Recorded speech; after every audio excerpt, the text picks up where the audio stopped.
Chapter 2, New Empires in the Americas. Section 3, Spain builds an empire.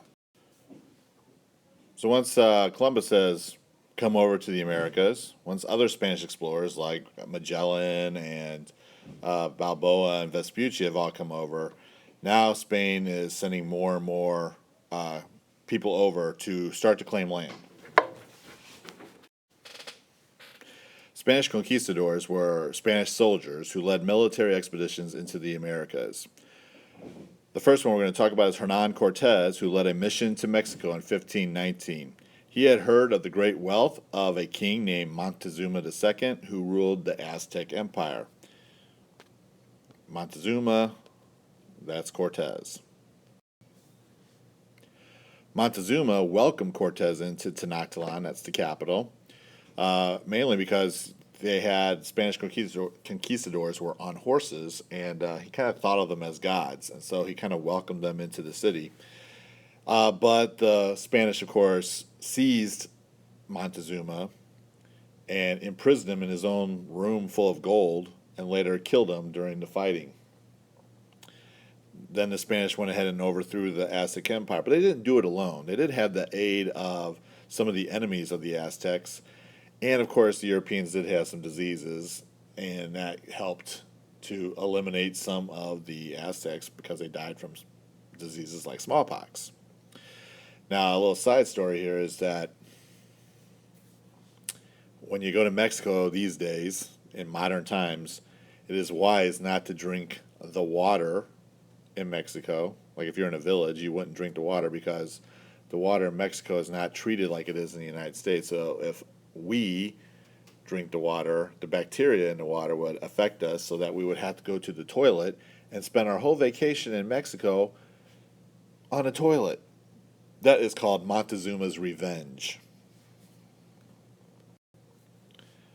The next conquistador is Francisco Pizarro, who led an expedition to the Inca Empire in the Andes Mountains of South America. The Inca ruled over territory that stretched from present-day Chile to Colombia, all down the western coast of South America. They lived in mountains. They traveled across mountains. They had rope bridges to travel from different areas in the mountains. Similar story with Pizarro and the Incas as with the Aztecs and Cortez.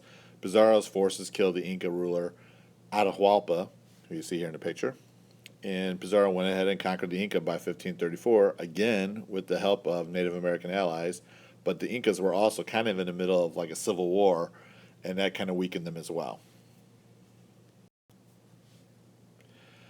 The Spanish have now claimed lots of land in the Americas, and they will call their new vast empire New Spain. So if you're looking at this map, all this red is New Spain. Now they will divide it up into two parts. You'll have New Spain up here and New Peru down here at the bottom. So you have New Spain, New Peru, but it all falls under the guise of New Spain.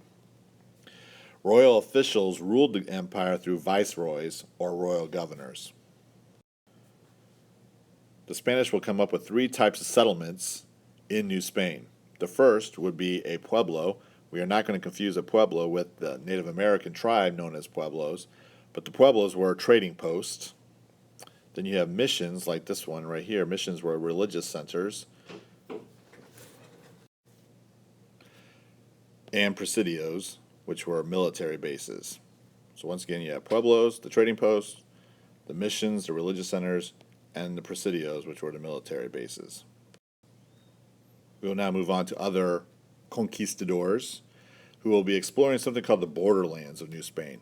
The Borderlands, if I had a map here, would be like the southern parts of what we now know as the United States. So the first guy we'll talk about is Juan Ponce de Leon. He heard rumors of a fabled fountain of youth. And so he went exploring, looking for this fountain of youth. He explored what we now know as Florida. So if you're looking at the map here, this is where Ponce de Leon explored. Now, he never found a fountain of youth because there isn't anything like that. But he did, in the process of all this, claim land for Spain and explore all this land in Florida in 1513. Then you have Hernando de Soto, who will travel through Florida and make it all the way up to North Carolina, which would be up here somewhere. again in 1539, but he's again exploring this land and presenting it to the King and Queen of Spain.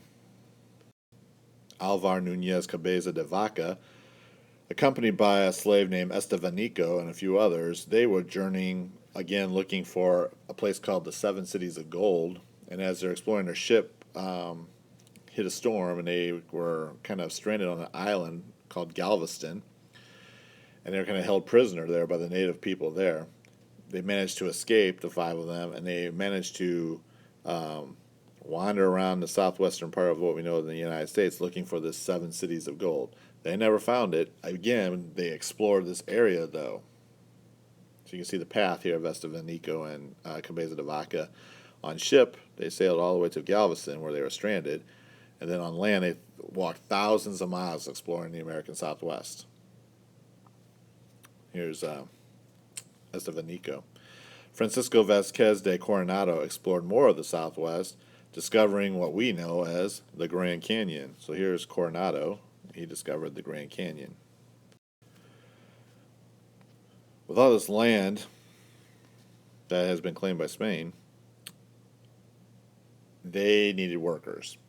And so the Spanish government set up something called the encomienda system that gave, this should be gave, by the way, so we just scratch this out and put gave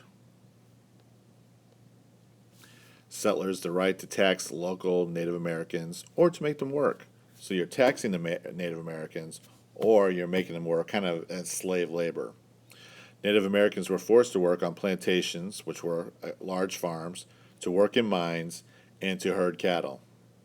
Now there was a priest, a Spanish priest named Bartolomé de las Casas, who defended Native American rights.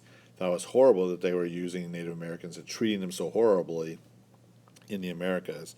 And he will eventually suggest maybe using Africans as a replacement for the Native Americans in America. He'll learn to regret that, but anyway, that's the end of Section 3.